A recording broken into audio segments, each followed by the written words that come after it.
Başlayalım.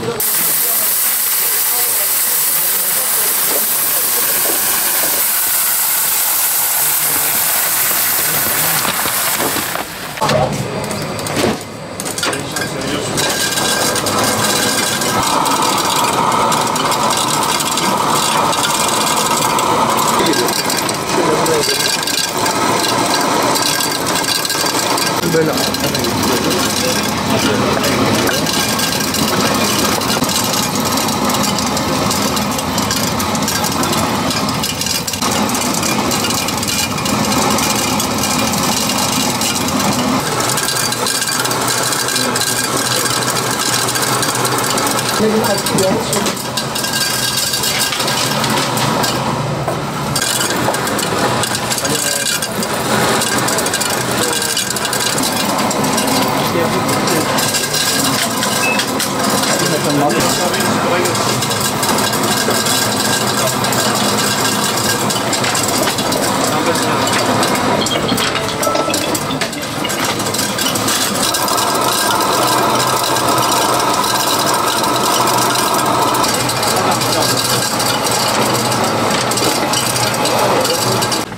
cekette burada da istersen gitme olur.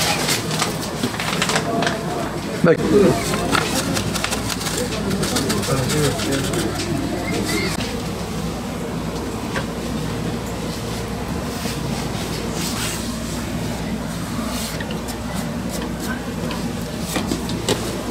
Ne vereceksiniz? Tamam. Yani yaklaşık bir yıldır var ama son 3 aydır bayağı gösteriyor kendini.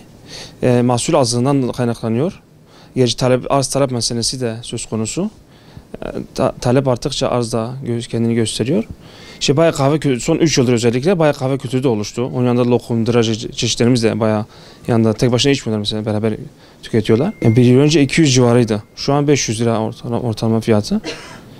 Yani bu demek gösteriyor ki talebin bayağı arttığını gösteriyor. Yo talep bayağı aynı. Daha da artıyor. Bayağı çok. Yo çok şükür işlerimizi etkilemiyor. Fiyat mahsulden kaynaklanıyor. Mahsulün azlığından dolayı bayağı fiyat artışı oluyor. Alım gücü düştü ister istemez. Mesela 2 sene öncesine nazaran 1 kilo alan şu an yarım kilo alıyor. Gidiyor tabii. Yo vazgeçilmiyor. Bir fincan kahvenin 40 lira hatırı vardır. Fiyat ne kadar artarsa artsın yine kahve talep devam ediyor. Hiç azalmıyor yani. Bize yaklaşık var 20 çeşit kahvemiz var. Mesela Türk kahvemiz var, Mıra kahvesi dediğimiz var, kakuleli var, fındıklı, fıstıklı, dibek, çilekli, çikolatalı çeşitlerimiz bayağı mevcuttur. Yani en düşük kilosu 300 liradan 800 liraya kadar çıkabiliyor. Fıstıklı kahve dediğimiz. İçinde toz Antep fıstığı var, karışımlı özel bir kahvemiz. Onun kilosu 800 lira. Alan var, evet. Türk kahvesi aldım, her zaman kahve alıyorum. 2 kişiyiz, ayda 3 defa alıyorum. Allah zaten topa sorsan, yani normalde çok içmek zararlıdır ama ben zararını görmedim. 30 TL'den başlamışım, şu anda 450 TL. Hala devam ediyorum, devam ettireceğim de çünkü çok seviyorum. Türk kahvesi herkese tavsiye ederim.